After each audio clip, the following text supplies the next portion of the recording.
আমার নামে হত্যা মামলা। কি আমি নাকি ওই সেই আবু সাইদকে হত্যার হুকুম দিয়েছি? আবু সাইদ কখন মারা গেছে? হুকুমটা দিল কখন? কে দিল? যেখানে এই ইউনূসের সরকারের পুলিশ অফিসার বলছে আগুন লাগালে বা ককটেল মারলে বা মানুষ হত্যা করতে গেলে সরাসরি গুলি করা যায়। তা আবু সাইদ কি করতে গিয়েছিল সেটা কি কখনো কেউ খবর রেখেছে? ভিসির বাড়িতে, রংপুরের ভিসির বাড়িতে আগুন দিয়েছিল, নিচতলা আগুন, গাড়িটারি পুড়ে গেছে। দোতলায় প্রক্টর এবং সকলকে নিয়ে সে মিটিং করছে যখন, তখন এই ঘটনা ঘটে। কোনো মতে পিছন থেকে একটা মই দিয়ে তারা বেঁচে যায়, পুলিশ যায় তাদের বাঁচাতে, পুলিশের উপর হামলা করে। তার সাথীদের ঢিল তার মাথায়ও লাগে, সেই মাথায় কিন্তু রক্ত ঝরে এবং পুলিশকে একদিকে সে মারছে আবার বুক পেতে দিচ্ছে। পুলিশ তো রাবার বুলেট ব্যবহার করেছে। এই রাবার বুলেট ব্যবহার করে বলেই কিন্তু যখন বিটিভিতে আগুন দেয় বা বিআরটিসিতে আগুন দেয়, সেতু ভবনে আগুন দেয়, পুলিশ যারা পাহারায় ছিল তাদের রাবার বুলেট ছিল, মেটাল বুলেট ছিল না, সাউন্ড গ্রেনেড ছিল। তখন তারা ভয় ভীত হয়ে পাশেই একটা উঁচু দালান, এটা বোধহয় কয়েকটা ইউনিভার্সিটি আছে ওখানে, তার ছাদে যে আশ্রয় নেয়।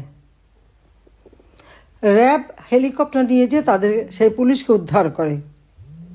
নারায়ণগঞ্জে ব্যবসায় ওখানে আগুন দিলে যারা মালিক সহ যারা ছিল ওরা সব ছাদে চলে যায়,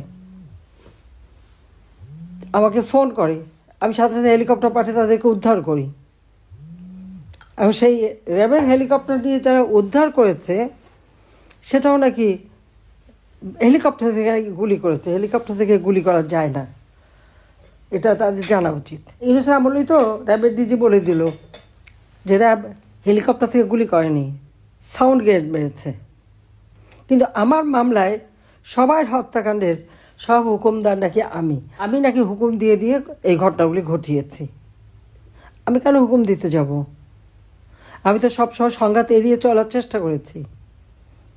ছাত্ররা যখন আন্দোলন করেছে 15 জুলাই পর্যন্ত তাদেরকে একটা টোকা পড়েনি, তারপর তাদের সব দাবি মানা হয়েছে। সব দাবি মানার পরে আসলো তাদের 9 দফা, সেটাও মানলে আসলো 1 দফা।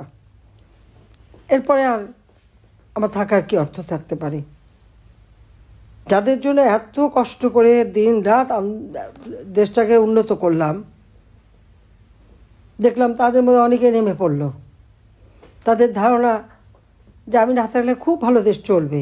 তা বাংলাদেশকে সন্ত্রাসের হাত থেকে মুক্ত করে, জঙ্গিদের দমন করে, এবং এই ধরনের বৈরী যারা বিরোধী দল তাদেরকে শান্ত রেখে মোকাবেলা করে, অথবা তাদের অগ্নিসন্ত্রাস, আগুন দিয়ে পুড়ে, চলন্ত বাসে আগুন দিয়ে পুড়ে বিএনপি সময় মানুষ হত্যা করেছে, চলন্ত ট্রেন, গাড়ি, বাস, তাদেরকে পুড়ে পুড়ে হত্যা করেছে। তো পুলিশ সেখানে যদি পুলিশকে হত্যা করে পা বেঁধে ঝুলায় বা পুলিশকে পা বেঁধে ঝুলিয়ে রেখে হত্যা করে, তো পুলিশ সেখানে অ্যাকশন নেবে না? এটা তো আইনেই আছে, এতে হুকুমের প্রয়োজন হয় না, আর হুকুম কেউ দেয়ও নি। কিন্তু এই মিথ্যা অপবাদ দিয়ে কি মৃত্যুদণ্ড দিয়েছে। এটা তো রাজনৈতিক প্রতিহিংসা চরিতার্থ করেছে। গণহত্যাকারী, নারী ধর্ষণকারী, লুটপাট, চুরি যারা করেছিল, অগ্নিসন্ত্রাস, যুদ্ধাপরাধী যারা, সে সময় যারা ক্ষতিগ্রস্ত, তারা তো বিচার পায়নি। ন্যায় বিচার যাতে মানুষ পায় সেই জন্যই এই অপরাধীদের বিচার করা হয়েছিল। কাজে তাদের যে মৃত্যুদণ্ড দেওয়া হয়েছিল তারই প্রতিশোধ নিল, আমি সেটা বুঝি। নইলে এত মিথ্যা বয়ান দিয়ে চিফ প্রসিকিউটর যা যা বললো, যেখানে তাদের লোক বলছে যে ওরা নিজেরাই আগুন দিয়েছে। এনসিপির নেতা আমাদের ইউনূস সাহেবের রাইট হ্যান্ড, সে বলছে, সে কি হাসিব নাকি নাম, মেট্রো রেলে আগুন না দিলে আর পুলিশ হত্যা না করলে তাদের বিপ্লব সফল হতো না। তাহলে হত্যাকাণ্ডগুলি কে ঘটিয়েছে? আগুনগুলি কে দিয়েছে? কিন্তু কোর্টে যে প্রসিকিউটর বলে দিল সব নাকি আমি আমার সন্ত্রাসীদের করিয়েছি। আরও যারা বলছে বিটিভিতে আগুন দিয়েছে সে স্বীকার করেছে, বিআরটিসিতে আগুন দিয়েছে সে নিজের কথা বলেছে, সেতু ভবনে যে আগুন সেও নিজের কথা বলেছে। কিন্তু তারা যা বলেছে সেটা ঠিক, তাতে কি আছে? মিথ্যা বয়ান দিয়ে মৃত্যুদণ্ড দেওয়া, ঠিক আছে, আল্লাহ জীবন দিয়েছে, আল্লাহ জীবন নেবে, আমি তো এটা কেয়ার করি না।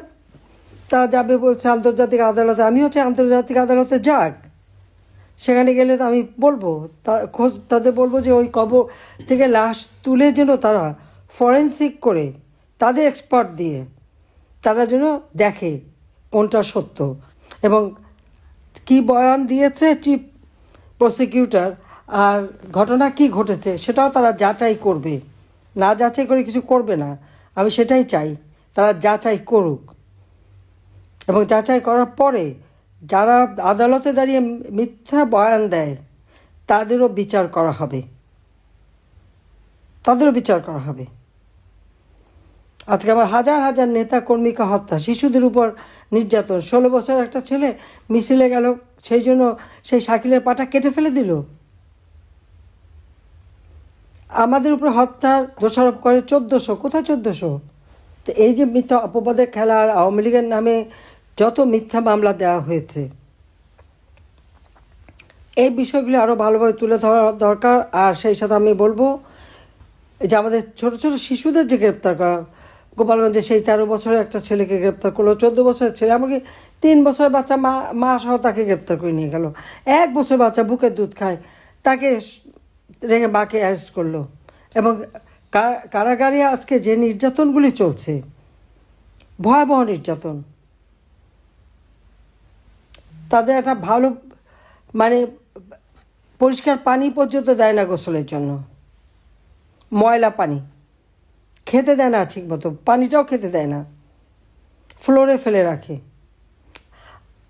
মুক্তিযোদ্ধা আমাদের নেতারা, সিনিয়র নেতারা, জনগণের নির্বাচিত প্রতিনিধি, তাদের হাত করা পরিয়ে নিয়ে আসে, ক্ষমতার দাপট দেখাচ্ছে।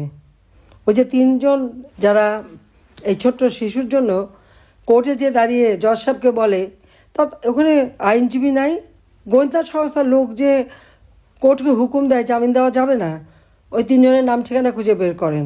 এরকম যারা যারা অত্যাচার করবে প্রত্যেকের নাম ঠিকানা রাখেন। সহ্যের একটা সীমা থাকে, এটা সহ্যের সীমা ছাড়িয়ে গেছে, ধৈর্যের বাঁধ বেঁধে গেছে। কাজে এদেরকে এইরকম মিথ্যা বয়ান আর মিথ্যা কথা বলে আর কতদিন পার পাবে? দেশটাকে একেবারে ধ্বংসের শেষ। তার উপর আমাদের যেসব জায়গা থেকে বাংলাদেশের কিছু আয় রোজগার হতো সেগুলি আবার অন্যের হাতে বিক্রি করে দিচ্ছে।